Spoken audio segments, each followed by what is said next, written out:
Bonjour tout le monde. Donc, pardon, je vous souhaite la bienvenue à ce webinaire en fait sur la maîtrise en travail social.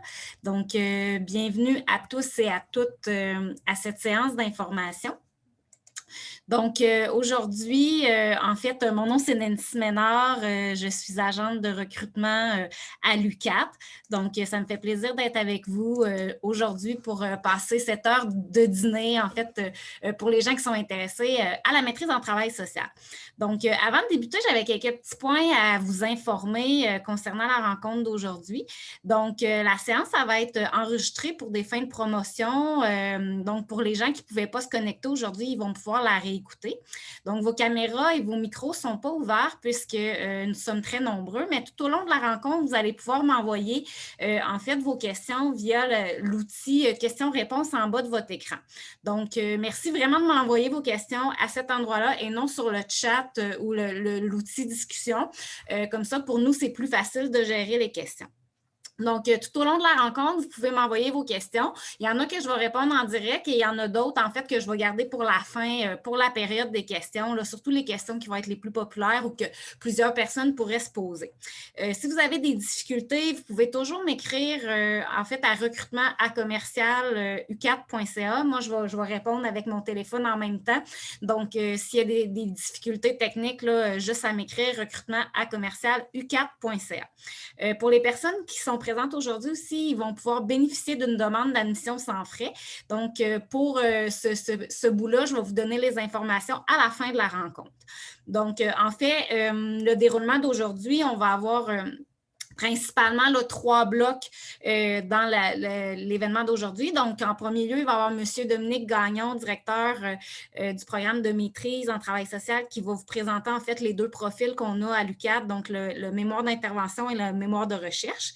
Ensuite, il y aurait un témoignage d'une diplômée, donc à la maîtrise, Mme Martine Guénette, qui va vous témoigner de son expérience avec nous. Et enfin, on va terminer avec la période de questions et je vais vous expliquer aussi comment fonctionne l'admission sans frais. Donc, j'inviterai dès maintenant M. Dominique Gagnon à prendre la parole. Donc, Dominique, je te laisse le micro. Ben, bonjour à tous. Bonjour à tous. Je vous remercie d'être présents et présentes. Je voyais des noms que je connaissais. Je vais juste démarrer la présentation. Ben, aujourd'hui, je vais vous présenter sommairement l'ensemble du programme. C'est quoi les particularités de notre programme de maîtrise en travail social à l'UQAT? C'est quoi les 2 profils? C'est quoi l'avantage aussi d'entreprendre une maîtrise chez nous?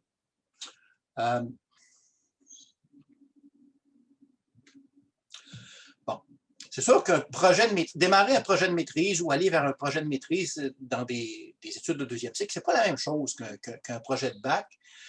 C'est un projet où vous êtes beaucoup plus présent comme personne qui allait faire des choix. C'est votre projet, c'est votre maîtrise.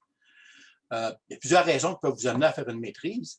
Bon, évidemment, ça peut partir d'un projet de connaissances, de préoccupations qui sont personnelles ou des préoccupations professionnelles. Vous voyez dans vos milieux de pratique qu'il y a des choses qui soulèvent des questions pour vous. Vous pensez que ça pourrait être fait autrement, vous aimeriez faire autrement. Il y a des enjeux sociaux que ça soulève. Donc, c'est le genre de questions que vous allez explorer à la maîtrise puis qui pourraient devenir vraiment votre projet. Donc, il y a à la fois votre projet à la maîtrise, mais aussi toutes les connaissances générales que vous allez approfondir. On va beaucoup plus loin qu'au bac dans les connaissances générales puis la réflexion critique que vous allez être capable de mener. On vous forme, on vous accompagne à développer ces outils-là pour réfléchir à différents enjeux sociaux, soit en lien avec les personnes ou le développement des communautés. Donc, évidemment, on aborde toutes les questions en lien avec les rapports sociaux, les rapports de classe, le genre, les rapports interethniques, les rapports intergénérationnels, puis l'interaction en toute la dynamique qui est en lien avec ça. On vous accompagne dans le développement d'une posture critique, d'une posture réflexive, en lien avec différents types de savoirs.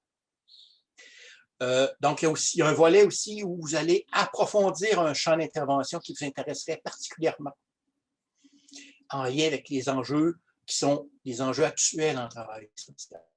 Bon, je vous présente ce qui est spécifique à la structure de notre programme de l'UQAT. Bon, c'est un programme qui est offert à temps partiel. J'expliquerai tantôt en quoi ça consiste et quelle forme ça prend pour chacune des sessions. C'est un programme qu'on offre maintenant à Mont-Laurier et à Rouyn-Noranda. Donc, il y a 2 cohortes distinctes. Avec 2 profils de formation, un profil mémoire de recherche, un profil mémoire d'intervention. Je vais vous les présenter juste après. Bon, c'est un programme qui est offert en extension c'est un programme de l'UQAM qui est offert en extension à l'UQAM et c'est un programme qui est entièrement reconnu par l'Ordre des travailleurs sociaux.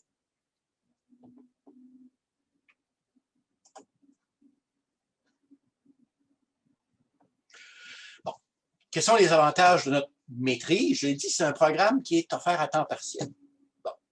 Donc, ça permet à des personnes qui sont en cours d'emploi, qui sont professionnels à temps plein, qui ont des vies de famille, qui ont d'autres occupations dans la vie, d'entreprendre des études de maîtrise, tout en aménageant ces études-là dans l'ensemble des autres activités qu'elles peuvent avoir, professionnelles ou familiales.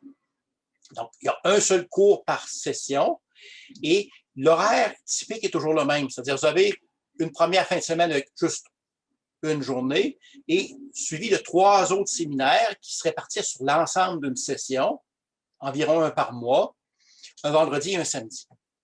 Donc, vous avez finalement 4 déplacements à prévoir là, quand il y a déplacement. Ce sont des cours en format séminaire avec des petites cohortes.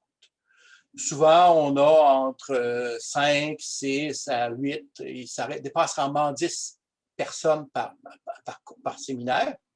Donc, il y a vraiment place à des échanges. Et c'est à travers les échanges entre les étudiants et le professeur, que les gens vont s'approprier les connaissances, vont mettre en perspective leurs propres expériences professionnelles, leurs propres expériences individuelles, personnelles. Et c'est en croisant tout ça que les gens développent leurs capacités, développent les connaissances et s'approprient les différentes connaissances qu'on voit en cours. Et de cette manière-là, chacun apprend les autres. Dans deux fins de semaine, j'ai un séminaire où les gens vont développer leur projet de recherche, un séminaire de mémoire, et chacun va présenter un peu l'avancement de son projet aux autres, et ça leur permet de recevoir les inputs, les suggestions des autres personnes, puis tout le temps, et chacun profite également de ce que les autres présentent comme projet. C'est extrêmement dynamique, extrêmement intéressant. Bon, je l'ai dit, c'est de très petites cohortes. Les conditions d'admission. Bon, il y a 2 types de conditions d'admission. D'une part, pour les personnes qui arrivent déjà, qui ont déjà un bac en travail social. Pour ces personnes-là, il y a 2 critères très, très généraux. Bon, en fait, il y a un seul critère, bon, si on arrive du bac, c'est d'avoir une moyenne générale de 3,2 sur 4,3. Pour une moyenne de 2,8 à 3,1, bon, on analyse le dossier du candidat ou de la candidate. Le principe derrière ça, l'idée, c'est de s'assurer que vous avez toutes les cartes en main pour réussir vos études de maîtrise. On accueille également des personnes qui n'ont pas forcément un bac en travail social, qui proviendraient de d'autres horizons, qui auraient d'autres formations. Et dans ces cas-là, ce qu'on analyse l'ensemble du dossier de la personne, tous les cours qu'elle peut avoir suivis de niveau universitaire, tous les compléments, toutes les autres formations qu'elle peut avoir également suivies, son expérience professionnelle, l'ensemble de sa trajectoire, c'est là d'autres expériences individuelles qui seraient intéressantes à considérer, le bénévolat. Donc, on regarde l'ensemble de ces éléments-là, puis partant de ça, ici, on pourra recommander, par exemple, l'intervention collective, de suivre certains cours d'intervention collective de bac, qui sont comme des cours préparatoires. Et on présente un plan de formation à la personne, lui disant, vous devrez faire 1 cours, 2 cours, 3 cours de bac avant de pouvoir commencer votre maîtrise. Et dans certains cas, la personne pourrait commencer sa maîtrise en même temps qu'elle va suivre les cours préparatoires. On regarde évidemment la capacité de la personne à réussir ces études-là de 2e cycle. Ce que ça prend pour déposer une demande d'admission, c'est un ensemble de documents. Je ne reviendrai pas sur chacun d'eux, peut-être seulement sur le projet d'étude, un des éléments qui est énuméré. En fait, ce qu'on vous demande, puis sur le site, le portail de l'UQAT, vous avez les éléments que vous devriez mettre. Ce qu'on veut, à travers cette petite présentation-là, mieux vous connaître, un peu d'où vous arrivez, qu'est-ce qui vous amène vers la maîtrise, qu'est-ce que vous voulez en faire, ce serait quoi un peu votre projet, même si c'est très, très embryonnaire, c'est pas grave. À travers ce projet-là, à travers cette rédaction-là, ça nous permet à nous de mieux vous connaître.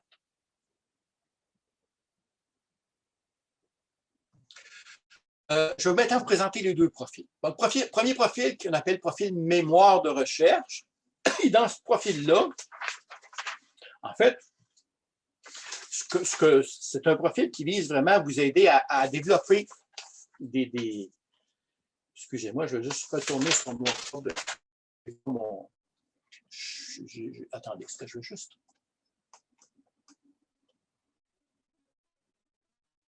Bon, je n'arrive pas à développer. Je n'arrive pas à déplacer l'écran en avant de moi. Je vais y aller avec ma version papier. Donc, un mémoire de recherche, ça vise vraiment à produire des nouvelles connaissances sur des enjeux qui peuvent être relatifs à la transformation du travail social, des problèmes sociaux actuels, des réalités vécues par des groupes de personnes, des réalités des fois qu'on connaît moins, des nouvelles méconnues, les limites des programmes ou des politiques sociales actuelles, à la fois pour les personnes qui vivent ces problèmes-là, puis pour la profession du travail social, comment on pourrait renouveler la profession. Et un mémoire de recherche, ça vous amène à concevoir toutes les étapes d'un projet de recherche, de ce qu'on appelle la problématique. Vous allez déboucher sur des questions de recherche, vos questions de recherche, vos objectifs de recherche, avec une méthode de recherche qui va être celle que vous allez adopter. Vous allez ensuite faire une collecte de données, hein, dans les milieux où vous aurez décidé de faire votre projet. Et vous allez par la suite analyser ces données-là et en discuter. Donc, et tout ça, ces différentes étapes-là, bien, ça constituera ce que sera votre mémoire de recherche que vous allez déposer et produire à la fin. Pour ce qui est du mémoire d'intervention, le mémoire d'intervention est beaucoup plus axé sur le développement de nouvelles pratiques d'intervention, des pratiques novatrices, qui visent à répondre à des besoins que vous auriez identifiés dans vos milieux de pratique. Des besoins de formation, des besoins de mieux prendre en compte les besoins les particularités des personnes dans votre manière d'intervenir. Et dans le cadre de mémoire d'intervention, ce que vous allez faire, c'est que vous allez aussi constituer une problématique pour identifier les besoins de ces personnes-là, montrer à quel point tout ce qu'on a comme pratique actuelle, ça répond peut-être pas tout à fait parfaitement aux besoins des personnes, et vous allez proposer d'autres pistes d'intervention. Vous allez développer ce projet-là d'intervention. Et une fois que ce projet-là va être accepté, bien, vous allez l'expérimenter dans le cadre d'un stage où vous allez expérimenter le type d'intervention, le programme d'intervention que vous avez développé. Vous allez l'expérimenter et faire un peu le portrait de quels sont les résultats de cette approche-là d'intervention que vous avez développée, puis vous allez les discuter. Donc, c'est vraiment une démarche où de A à Z, vous développez un projet d'intervention pour répondre à un besoin que vous auriez identifié. Et au final, vous allez produire ce qu'on appelle un mémoire d'intervention. Tout au long de cette démarche-là, peu importe le profil, il y a un acteur clé, une actrice clé qui joue un rôle très important, qui va vous accompagner du début à la fin de votre projet. C'est votre directeur ou votre directrice de mémoire de recherche ou mémoire d'intervention. Et parfois même, vous allez lui adjoindre un co-directeur ou une co-directrice. Cette personne-là, en principe, on l'a choisie le plus possible, le plus au début du processus. Souvent, ça se fait à l'hiver de la première année. C'est une personne qui va être là pendant toute la durée du projet. C'est à la fois votre mentor, c'est la personne qui va un peu vous guider dans l'ensemble des étapes du processus. C'est soit une personne qui a une expertise, des connaissances particulières en lien avec votre projet de recherche. Donc, c'est elle qui va vous amener à être raisonnable si vous voulez faire une thèse de doctorat alors que c'est un mémoire. C'est la personne qui pourrait vous dire, bien ça, il faut que tu le retravailles un peu plus. Et c'est une personne aussi qui, au plan relationnel, va vous accompagner. Hein. Un projet de mémoire, c'est un projet qui prend un certain temps, c'est votre projet. Donc, c'est la personne qui va vous accompagner, qui va vous soutenir à travers ces différentes étapes-là. Bon, c'est une personne qu'on sélectionne au début de notre démarche, mais on peut changer de directeur ou de directrice au besoin. Je vais vous présenter maintenant sommairement le plan de formation. En principe, règle générale, un mémoire de maîtrise à temps partiel, c'est un projet qui va prendre à peu près 4 ans au total. Ça peut se faire en moins de temps, mais règle générale, de 4 ans parce que ça se fait à travers d'autres activités professionnelles familiales. Bon, la première année, c'est une première année de tronc commun avec un cours à l'automne qu'on appelle Connaissances et travail social, qui est un cours vraiment d'approfondissement à la fois des fondements de recherche, des fondements d'intervention, vraiment un cours important. Et à l'hiver, vous avez un premier cours de méthodologie de la recherche où là, vous voyez différentes étapes de ce que c'est la méthodologie de la recherche et vous allez développer particulièrement votre problématique de recherche puis voir comment on la construit, comment on la développe. À la session d'été, qui est en fait avril, mai, début juin, vous avez un premier cours optionnel. Donc, pendant cette première année-là, vous allez choisir, même si on vous demande à l'inscription de choisir profil, mémoire d'intervention, mémoire de recherche, vous pouvez changer de profil, mais cette première année-là, vous allez choisir votre profil. C'est aussi pendant cette première année-là, je l'ai dit, vous allez choisir votre directeur, votre directrice. À la deuxième année, là, on n'est plus dans un tronc commun et les choix de cours changent dépendant du profil que vous avez sélectionné. Pour le profil mémoire de recherche, vous approfondissez tout ce qui est mémoire de méthodologie de la recherche avec un deuxième cours de méthode de recherche pour les gens qui sont au profil mémoire de recherche. Et pour les personnes qui sont au profil intervention, vous avez un cours qui s'appelle projet de conception d'un projet d'intervention. Ça, c'est pour la session d'automne. Pour la session d'hiver, ben, vous pourriez, dès le deuxième hiver, déposer votre projet de mémoire ou votre projet d'intervention, qui est un document d'environ 25 pages, où là, vous allez présenter les différentes étapes de ces projets-là. Ça peut aussi se faire plus tard. À la session d'été, vous avez un deuxième cours optionnel, qui est un cours de tronc commun, c'est-à-dire avec les personnes des profils. Pour ce qui est de la troisième et de la quatrième année, là, ça dépend vraiment de la vitesse à laquelle vous pouvez avancer. Donc, ça dépend de chacun. Il y a un certain nombre d'activités et de cours qui doivent être faits. Bon. Une fois que vous avez déposé votre projet d'intervention, votre projet de recherche, que ces projets-là étaient acceptés par une instance, un comité scientifique, vous allez pouvoir le déposer au comité d'éthique de la recherche.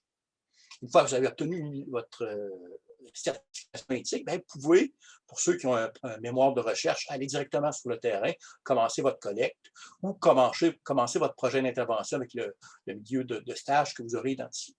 Ça peut se faire dès le début de la troisième année. Et une fois qu'on a entamé ce processus-là, on commence un séminaire de recherche ou un séminaire d'intervention où là, vous avez un accompagnement un peu plus spécifique en lien avec les différentes étapes de votre collecte puis d'analyse de données là, en lien avec votre projet d'intervention ou de recherche. Et je l'introduis maintenant. On peut, à la maîtrise, se prévaloir d'un certain nombre de pauses qui sont comme intégrées à notre parcours, qu'on va appeler des congés autorisés, et qui peuvent cumuler au total 12 mois, donc 3 congés autorisés, donc 3 sessions. Et qui s'ajoutent global, une maîtrise, le nombre de sessions maximum, c'est 15 sessions, donc 5 ans. Mais une personne pourrait prendre une pause pour différents enjeux familiaux, professionnels, pour se dire, là, je suis obligé de prendre une pause, mon travail est trop exigeant. Donc, c'est possible d'obtenir ce qu'on appelle des congés autorisés. Troisième année, normalement, c'est également le moment à la session d'été que vous allez prendre votre cours optionnel.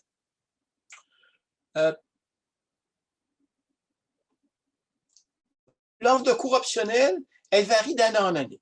Il y a un certain nombre de cours qui reviennent plus souvent. Ce qu'on essaie de faire, c'est de choisir les cours qui s'adaptent, qui correspondent le plus aux besoins de l'ensemble des étudiants de la cohorte. Et cette année, on a fait ça pour la première fois. On a offert 2 cours optionnels simultanément qui vont se donner à partir de début mai là, cette année et qui vont être accessibles aux 2 cohortes, à la fois la cohorte de Mont-Laurier et la cohorte de Rouyn-Noranda. Et c'est vraiment des cours qui vont vous permettre d'approfondir vos connaissances générales, puis d'aller chercher des éléments, de connaissances pour réfléchir à vos projets ou mémoire, ou vos projets d'intervention ou vos projets de recherche. Bon. Je vais aborder maintenant certaines questions en lien avec le financement des études. Et il faut le signaler à l'UQAC. Vous avez un détail, j'ai mis un lien vers une page web de l'UQAC qui détaille l'ensemble des composantes en lien avec les coûts de scolarité et le financement de votre programme. Mais je tiens à signaler que l'UQAC offre, et c'est maintenant disponible pour le travail social depuis cet automne, des bourses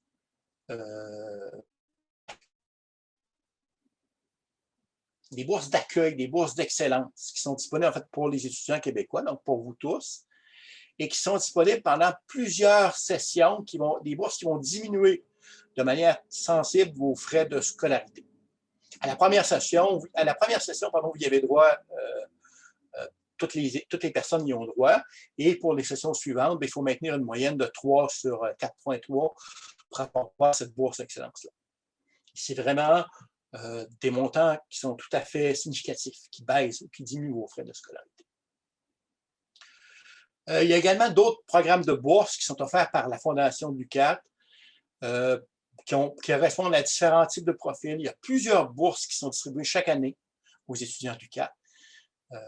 Des étudiants des fois plus en début de parcours, des étudiants en fin de parcours qui sont plus sur le point de déposer leur mémoire, mais il y a différentes bourses qui sont offertes. Je vous invite à les consulter. Il y a également des bourses qui sont offertes à l'heure actuelle par le ministère de l'Éducation et de l'Enseignement supérieur pour les personnes qui sont au profil mémoire d'intervention. C'est des bourses destinées pour accompagner le stage en particulier. Et pour les personnes qui auraient vraiment des résultats exceptionnels, bon, j'ai marqué ici 3,8 de moyenne et plus, et je dirais même que c'est parfois même plus 4,0, 4,1 sur 3, ben, il existe des bourses d'excellence, des fonds de recherche, à la fois pour le gouvernement fédéral, des bourses qu'on appelle du CRSH, et des bourses du Québec pour ce qu'on appelle le FRQS. Ce sont des bourses d'excellence. Il y en a très peu qui sont remises à l'échelle de la province. Pour le CRSH, il y a 3 bourses pour tous les programmes de sciences humaines. Et pour la province, il y a 8 bourses en travail social à l'échelle de la province. Je me tiens quand même à signaler que moi, l'année passée, je dirige une étudiante qui a eu accès aux 2 bourses. Sauf que pour ces bourses-là, ben, il faut s'inscrire dans un régime à temps plein et c'est possible aussi. Mais ça, vous devriez soit me contacter ou contacter des collègues professeurs que vous connaissez pour qu'ils puissent vous expliquer les détails.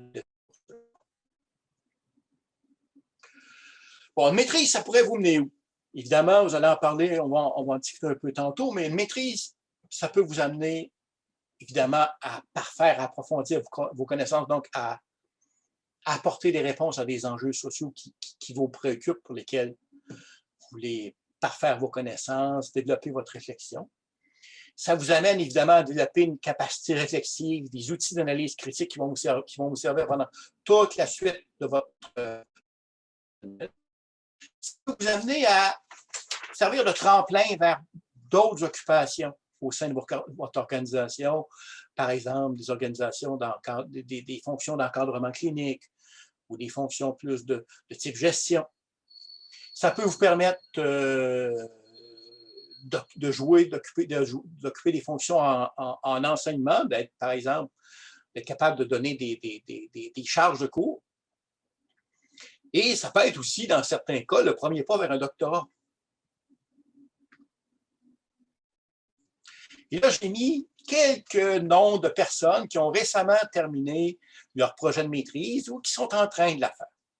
Bon, Christine Doré, qui est une chargée de cours à l'UQAC, Geneviève Roy, qui est aussi chargée de cours, Patricia Ringuette, qui est à la formation pratique à Mont-Laurier, Martine Guénette, je pense qu'on va en entendre parler tantôt de Martine, René Maud Morin, Laurie Julien, Alex Chizeau, qui est un étudiant autochtone qui a, en fait, j'ai oublié de corriger cet élément-là, qui a terminé, qui a déposé son mémoire l'été passé.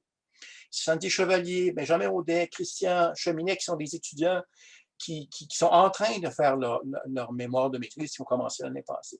J'aurais pu rallonger la liste avec tous les candidats là, qui se sont inscrits cet automne, soit à Mont-Laurier ou à Rouyn-Noranda, mais je n'avais pas encore le nom de leur projet actuel. Donc, pour ce qui est de la présentation comme telle, il ne faut pas hésiter soit à me contacter moi comme directeur du programme, ou à contacter des professeurs avec qui vous êtes à l'aise, que vous avez connus dans le cadre du programme de bac. Donc, ne pas hésiter à contacter ces personnes-là pour leur parler de votre projet, pour leur parler de votre intérêt. Puis si vous avez des questions spécifiques en lien avec le programme, évidemment, vous pourrez me contacter là, à n'importe quel moment.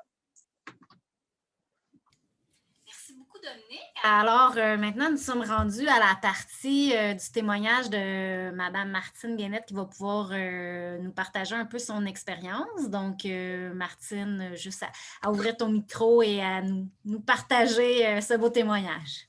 Oui, bonjour à tous et toutes. Donc, moi, je suis Martine Guénette, je suis professeure en travail social à la formation pratique à l'UQAT là, depuis 2018. Et je suis aussi étudiante au doctorat à l'UDM là, depuis 2019, en fait. Et j'ai gradué de la maîtrise en travail social en 2018. Donc, court parcours là, avant d'avoir la chance là, de participer finalement là, à la tâche professorale là, en formation pratique. Donc, on m'a demandé de vous informer sur quelles pourraient être les motivations d'amorcer une maîtrise. Évidemment, moi, j'ai amorcé une maîtrise près de 10 ans après avoir terminé mon doctorat. Je m'excuse, mon baccalauréat. Ça faisait 10 ans que j'étais en intervention. J'avais des enfants à la maison, j'étais en pleine construction. Puis, il y avait plusieurs pratiques qui me questionnaient au niveau social. Je vivais peut-être un malaise, je vous dirais également, en lien avec certaines pratiques. Puis, j'avais besoin de me déposer, de réfléchir à qu'est-ce que je voulais finalement comme intervention, qui je voulais être comme intervenante. Et c'est dans cette optique-là que j'ai sauté là, à pieds joints dans l'expérience de la maîtrise et je me suis fait happer par l'amour de la réflexion et par ces grandes discussions en séminaire qui nous permettent de comprendre l'univers dans lequel nous intervenons et de développer un pouvoir d'agir également face à certaines injustices qu'on peut constater là, à l'intérieur des services qui sont dispensés là, aux usagers. Donc, c'est vraiment, moi, je l'ai fait vraiment je ne savais pas dans quoi je m'embarquais. Étant de nature optimiste, j'ai décidé là, d'embarquer dans le train. Puis comme je vous disais, je me suis fait happer. Comme vous avez vu, moi, j'ai travaillé. Je voulais un peu me dissocier là, de ce que je faisais comme intervention. Hein. Je travaillais dans un contexte post-traumatique et j'ai décidé de m'intéresser là, à la professionnalisation des familles d'accueil, qui était quand même assez récent. Donc, il y avait peu de recherches à ce sujet-là. Et c'est ainsi que moi et ma collègue Patricia, on a décidé d'aller à Rouyn-Noranda une fin de semaine par mois, comme Dominique le disait, pour amorcer là, notre maîtrise. À ce moment-là, il n'y avait pas la possibilité de le faire à Mont-Laurier. Puis ça a été vraiment des très belles fins de semaine où on pouvait prendre tout ce temps qui nous était disponible pour avancer notre projet de recherche. Puis ça a été, bien que un peu coûteux quand même, hein, parce qu'il y a les déplacements, les motels, les restaurants, mais ça a été très aidant pour la finalité de nos projets parce qu'on pouvait se concentrer juste sur notre projet de recherche lors de ces fins de semaine-là. On pouvait aussi avoir accès à nos collègues qui étaient un peu loin, là, nos collègues de maîtrise, à nos professeurs avec qui on pouvait discuter. Est-ce que, je pense que quelque chose qui est intéressant à savoir, est-ce que c'est difficile de faire une maîtrise? Bien, clairement, une maîtrise, ça demande du temps. C'est sûr que ça demande un engagement, ça demande de renoncer peut-être à certaines activités si vous avez un horaire très chargé, mais en même temps, combien nourrissant. Je crois qu'une des principales choses à évaluer au départ, c'est vraiment, vous avez envie de mettre combien de temps dans vos études? Parce que oui, il y a la participation aux fins de semaine, au séminaire, mais il faut aussi avancer notre projet. Puis c'est peut-être là que c'est plus difficile pour certains étudiants, c'est peut-être le piège pour certains étudiants. Quand on se retrouve seul avec notre projet, il faut trouver la motivation pour poursuivre. Moi, je vous dirais, il faut aménager à chaque semaine un certain temps dans notre horaire pour avancer notre projet. En deçà des lectures, en dehors également là, des travaux à faire. Là. Peut-être la première année, c'est un peu moins important, mais à partir de la deuxième année, ça, c'est très important. Puis c'est une formule gagnante. C'est important aussi d'être bien entouré puis de connaître les gens autour de nous. Qu'est-ce qu'ils peuvent nous offrir? Hein, j'ai des gens qui peuvent m'aider à garder mes enfants, par exemple, quand j'ai à travailler sur mon projet de maîtrise. J'ai d'autres personnes qui vont me motiver dans des grandes périodes d'incertitude. Donc, de savoir sur qui vous pouvez vous appuyer selon vos besoins, c'est aussi là, quelque chose de gagnant puis de facilitant. Évidemment, choisir un sujet qui vous passionne parce qu'il va vous habiter, ce sujet-là. Il va vous habiter pour les 3, 4, 5 prochaines années de votre vie.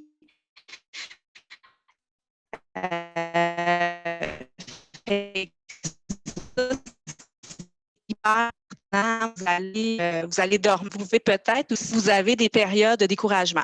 Moi, ma stratégie, drôlement, c'était d'écrire mes remerciements. Donc, à chaque fois que je me sentais un peu démotivée, j'écrivais mes remerciements de mon mémoire au moment où je l'aurais fini et qu'on le dépose. Et ça me redonnait un peu d'énergie pour poursuivre. Qu'est-ce que ça m'a permis, ma maîtrise? Bien, en fait, comme vous savez, là, je suis assise sur un poste de professeur invité en travail social. Donc, ça m'a permis une réorientation de carrière, évidemment, et j'en suis très contente. Ça m'a permis aussi d'être chargée de cours rapidement quand même. Hein? L'UQAT nous offre d'être chargée de cours. Je n'avais pas fini ma maîtrise, je donnais déjà des charges de cours et ça, j'ai aimé ça. Ça me permettait finalement de diffuser ma passion pour l'intervention, puis mes questionnements là, au niveau éthique, au niveau réflexif. Fait que ça, j'ai vraiment aimé ça. Ça m'a permis de voyager également. Rapidement, j'ai commencé en 2013. En 2015, je suis désolée, en 2015, je me suis retrouvée dans un congrès au Portugal, un congrès international, où j'ai pu partager mes réflexions avec plusieurs experts sur le sujet. Puis ça, c'est toujours bien intéressant. Une autre question que je trouve importante à aborder, pourquoi l'UQAT? Hein, il y a l'UQO, il y a l'UDM, il y a l'Université Laval. Pourquoi l'UQAT? Moi, j'ai fait 3 universités jusqu'à maintenant. J'ai été à l'Université d'Ottawa et à l'UQAT et je suis à l'IDM. Puis je peux vous dire que les petites cohortes font une différence. Il y a une collégialité qui se crée, on se soutient ensemble et ça, c'est très intéressant et très pertinent. Ça nous permet là, de trouver la motivation. Les professeurs font la différence. J'ai peut-être l'air d'avoir un biais, mais bon, les professeurs font la différence. C'est l'ensemble des professeurs qui vont vous soutenir tout au long de votre cheminement. Les professeurs sont disponibles, ils sont prêts à mettre leur énergie, leurs outils pour faire avancer votre projet. Fait que ça, c'est hyper intéressant là, comme stratégie. Si l'enseignement vous intéresse également, c'est peut-être plus difficile d'être chargé de cours quand on n'a pas terminé un corpus à la maîtrise dans les grandes universités, parce que souvent, c'est plus davantage les doctorants qui vont être ciblés, alors qu'à l'UQAT, c'est possible. Donc, ça aussi, c'est vraiment très intéressant. La proximité, je pense, on le dit à l'UQAT, humaine, audacieuse, créative, mais la proximité vraiment des professeurs, là, moi, à mon sens, font toute la différence. Je ne sais pas s'il y avait d'autres choses, Dominique, que tu voulais que je partage.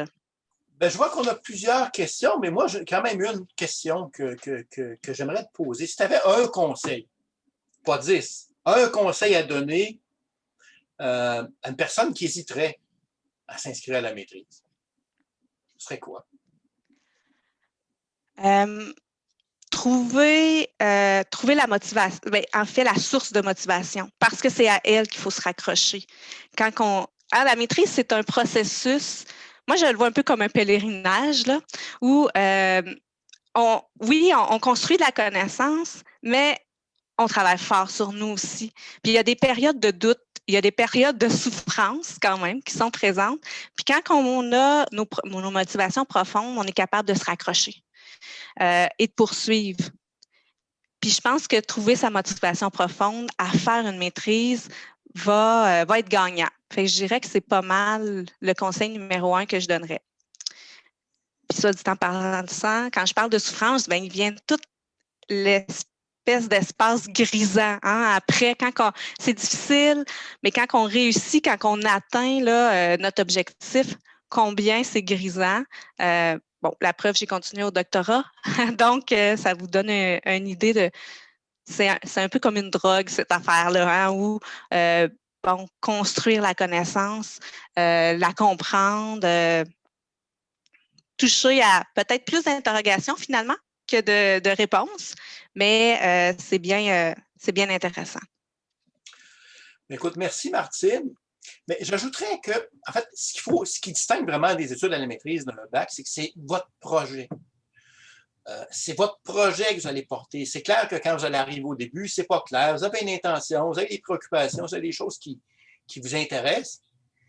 Mais ce que vous allez faire avec ça, c'est pas clair et c'est normal. Toutes les personnes sont un peu dans ce processus-là. Et progressivement, vous allez clarifier ça. Mais le moteur des études de la maîtrise, c'est que vous allez mener votre projet du début à la fin. Vous allez être accompagné pour le faire. Et le conseil que je donne toujours aux étudiants, aux étudiantes, moi, il faut s'investir régulièrement, travailler régulièrement son projet, mais trouver un rythme qui nous convient à nous. Il y a des personnes qui préfèrent un projet en 3 ans, d'autres, ça va leur prendre 4 ans et demi, des fois peut-être plus. Mais c'est important que les personnes trouvent un rythme, puis gardent, puis on va vous accompagner là-dedans. Là, je voyais des questions. Dis-moi, Nancy, je répondrais déjà peut-être à certaines questions. Bien, en fait, il y a déjà des questions que j'ai répondues. Donc, j'en ai gardé 2 que je n'ai pas répondu, que je me disais que ça serait intéressant qu'on en parle. Vous voyez les questions d'Ariane Labelle, notamment d'Ariane.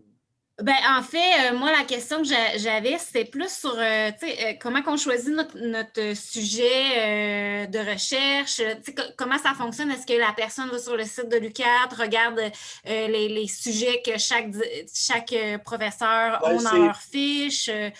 C'était ce bout-là, je pense, qui n'était pas très clair. Là. Bon, première des choses, parfois les gens pensent qu'il y a comme un peu une liste de sujets imposés. Il n'y a pas de liste de sujets imposés. Ça peut être n'importe quoi. Évidemment, ça doit être dans le champ du travail social, mais tout ça va se clarifier au fur et à mesure. Plus vous allez avancer vos lectures, puis là, je pense surtout la première année, le cours de l'automne, le cours de l'hiver, mais là, vous allez identifier, OK, oui, telle thématique, plusieurs personnes l'ont travaillé, peut-être même il y a 10 ans, mais telle chose, ah non, ça, on ne sait pas encore, c'est pas clair. Donc, vous allez vous réorienter, préciser au fur et à mesure votre projet. Bon. Dans les grandes universités, il y a comme l'expert qui est assis sur un trône et qui, là, peut vous parler, va vous accompagner dans votre projet. À l'UQAT, on a des personnes qui ont, oui, des connaissances dans certains domaines d'intervention, notamment moi en gérontologie, puis je préfère la liste de tous les collègues. Mais en fait, en ce moment, il y a un étudiant sur les 5 que je dirige qui a un projet en gérontologie. Tous les autres, c'est d'autres projets connexes. Ce qui va vous amener à faire votre choix de directeur, directrice, c'est, oui, bon, les connaissances du professeur ou de la professeure qui pourrait vous diriger, mais aussi, je dirais, c'est une relation, hein, ça se construit sur du long terme, c'est les affinités que vous allez avoir avec cette personne-là. Donc, c'est les deux. Puis nous, on encourage les étudiants et les étudiantes à magasiner carrément. Présentez votre embryon de projet à différents collègues, puis voyez un peu qu'est-ce qu'ils vous offrent comme accompagnement, puis à quoi ça ressemble. Puis c'est à la fois une question, un mélange d'expertise et d'affinité dans le choix de vos directeurs, directrices. Et vous pouvez avoir votre choix dès le début, mais souvent, il y a des gens qui vont se décider à la session d'hiver, là, comme c'est le cas en ce moment pour certaines personnes qui sont encore en train de discuter avec différents collègues. Oui, puis le sujet, Dominique, je pense que c'est important de savoir qu'il peut changer. Tu sais, moi, quand je suis rentrée, j'avais une idée très précise. C'est pas ça du tout que j'ai fait finalement, parce que les cours m'ont emmené sur des réflexions que j'avais pas évaluées. Fait que, tu sais, là, vous avez une petite idée peut-être de ce que vous voulez travailler, mais ça va évoluer, ça. Et j'ajouterais à ça, dans certaines universités qui offrent le programme de maîtrise en travail social, il faut comme avoir un projet dont les grandes lignes sont déjà décidées pour être admis. Puis parfois même, il faut déjà avoir son directeur ou sa directrice avant même l'admission. Ce qui n'est pas le cas avec une petite structure comme l'UQAT, où on a un accompagnement beaucoup plus étroit entre les professeurs et les étudiants. Et vous pouvez un contact beaucoup plus proche aussi. Vous pouvez contacter les personnes, vous pouvez leur demander leur avis, même si éventuellement vous ne poursuivrez pas avec eux ou avec elles, qu'elles ne vous dirigeront pas, que ce soit quelqu'un d'autre. Et ça, tout le monde, tous les professeurs, tous les collègues à l'UQAT ont cette posture-là d'accompagnement étroit là, dans une relation. Ben oui, tu sais, puis, tu sais, moi, j'avais une directrice, mais Dominique a beaucoup alimenté mon projet alors qu'il n'était pas sur mon comité de direction. Fait que ça aussi, tu sais, c'est intéressant quand je dis que c'est l'équipe au complet qui soutient l'étudiant. Oui, il y a une majeure, il y a une direction, mais l'équipe fait la différence, là. Parfait. Merci beaucoup à vous deux. Puis pour continuer dans cette veine-là, j'ai aussi la question, comment on fait pour savoir si tous les professeurs sont habilités, en fait, à superviser une maîtrise, parce que ce n'est pas tous les professeurs qui peuvent. Est-ce qu'il y a une façon de le savoir, en fait? Bien, c'est que ça bouge aussi d'année en année. Je veux dire, il y a certains professeurs qui peuvent diriger et co-diriger, qui ont comme tous les droits parce qu'ils ont une production en recherche, parce qu'ils sont détenteurs, détentrices d'un doctorat, ainsi de suite. Puis il y a d'autres professeurs qui ne peuvent que co-diriger. Je pense notamment à un collègue qui cumule plusieurs doctorats, mais qui est pour l'instant professeur habilité, donc il ne peut que co-diriger. Mais tout ça, comme ça change année après année, ben dans le premier cours de l'automne, Connaissance et travail social, on présente le profil des différents professeurs. Un peu, c'est quoi leur intérêt de recherche, qui ils sont, puis qu'est-ce qu'elles peuvent faire, diriger ou co-diriger. Ce n'est pas une information qu'on met sur le site du CAP, mais on la présente dès le début de la formation. Puis tantôt, Dominique t'a présenté un PowerPoint qui expliquait un peu combien ça coûtait par session, en fait. Est-ce que tu peux juste revenir sur cette information-là? Combien coûte une session? Je n'ai pas l'information exacte sur le coût par session. Je pourrais, souvent, je renvoie les personnes au service des finances pour cette question-là, mais je pourrais fournir une réponse. Mais je n'ai pas cette réponse-là en tête. Parfait. Je vais faire une petite recherche sur le site. Je vais y répondre tantôt. Donc, j'avais une question concernant un bac en travail social qui aurait été fait à l'étranger, mais qui aurait été accepté, en fait, par l'Ordre des travailleurs sociaux. Est-ce que les gens sont admissibles pour la maîtrise à ce moment-là? Bien, si la personne a l'équivalent, d'un bac en travail social, peu importe d'où elle arrive, ben, c'est un bac en travail social. Là, je ne veux pas rentrer spécifiquement dans les éléments en lien avec cette demande-là individuelle, mais si c'est l'équivalent d'un bac en travail social, c'est reconnu. Là. Mais c'est ça, je n'ai pas l'information spécifique pour cette personne-là. Parfait. Donc, je vais mettre dans le chat le lien pour les frais d'admission. Donc, vous pourriez aller voir directement sur la page. Il pourrait être diffusé par ailleurs. Hein? Oui, bien en fait, je pourrais le joindre, si vous voulez, là, aux personnes qui ont... en fait, ce que je vais faire après la séance d'aujourd'hui, je vais renvoyer des informations aux personnes qui ont participé et à ceux qui n'ont pas participé. Donc, je crois qu'on fait le tour. Un petit élément, Nancy. Oui. C'est des personnes qui ont un profil qui n'est pas le profil bac en travail social, donc un profil atypique ou avec des éléments particuliers, ces personnes-là peuvent me contacter. Je n'aurai pas forcément toutes les réponses avant d'avoir fait l'analyse complète du dossier, mais je pourrais quand même leur donner une bonne idée. Oui, puis dans le courriel, en fait, que je vais ressemble? envoyer, il va y avoir vraiment les coordonnées de Dominique, donc vous pourriez le contacter directement. Euh, donc là, je ne vois pas qu'il y a d'autres questions. En fait, moi, je vais vous donner, je vous remercie à vous deux, Martine et Dominique, pour votre temps, pour le témoignage de Martine, super inspirant. En fait, j'avais des petites précisions à vous donner concernant, on le sait, on est en pandémie, c'est pas une surprise pour personne.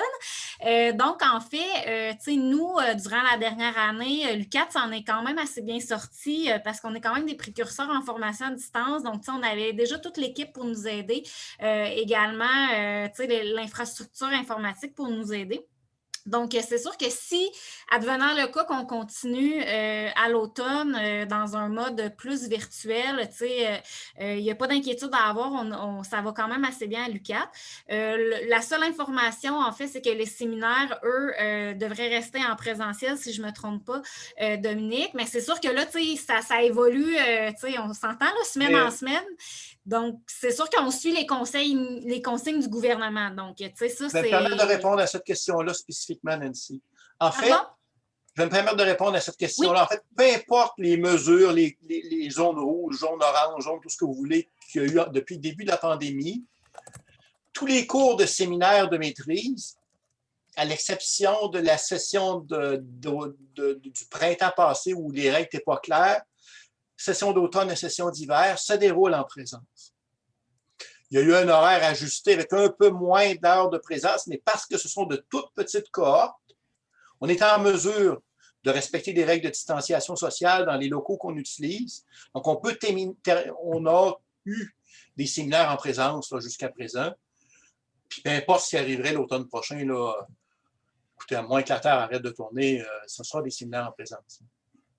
Parfait. Merci pour cette précision.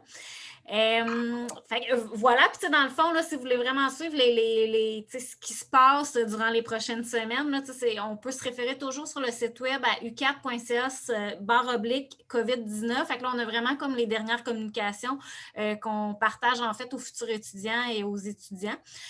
Donc, selon toujours les consignes du gouvernement, on s'entend bien là-dessus. Donc voilà, ce que je voulais vous dire en fait, mon dernier petit bout, c'est sur l'admission gratuite.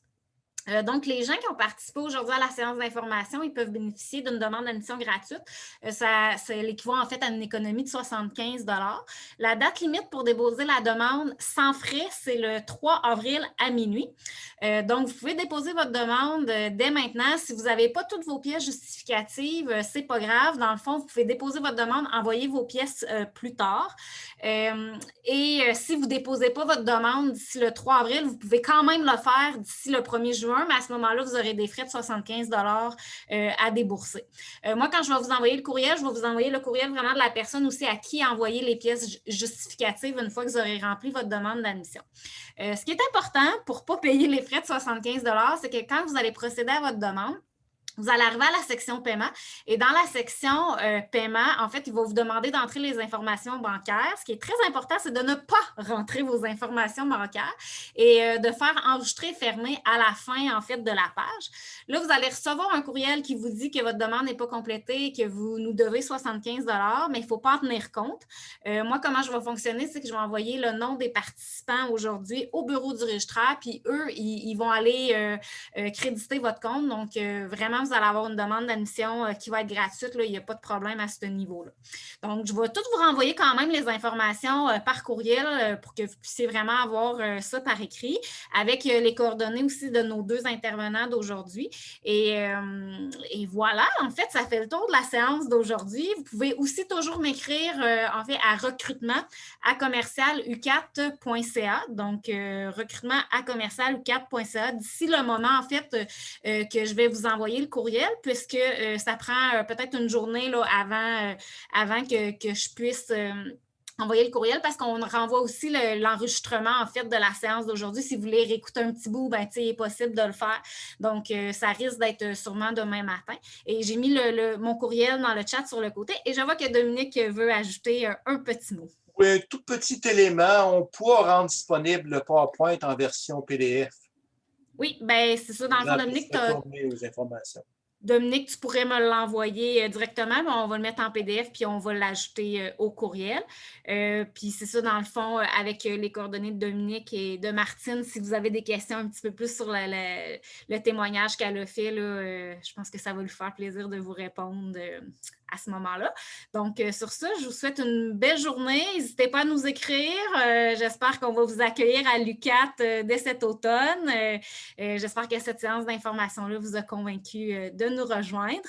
Donc, voilà, bonne fin de journée. Je vous remercie à tous et toutes de votre présence. Je vous souhaite aussi une belle journée.